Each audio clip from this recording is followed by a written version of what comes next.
Cayó al agua y otro diablo lo sacó, y otro diablo que pasaba dijo: ¿qué diablos pasó?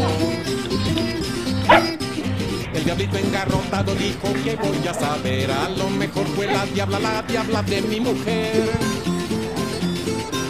La diabla que estaba oyendo pegó el grito: yo no fui, no me explico por qué diablo siempre me echa el muerto a mí. Lo que pasa es que es un diablo parrandero y borrachín que no para en los infiernos sino siempre por ahí. Lo que pasa es que es un diablo parrandero y borrachín que no para en los infiernos sino siempre por ahí.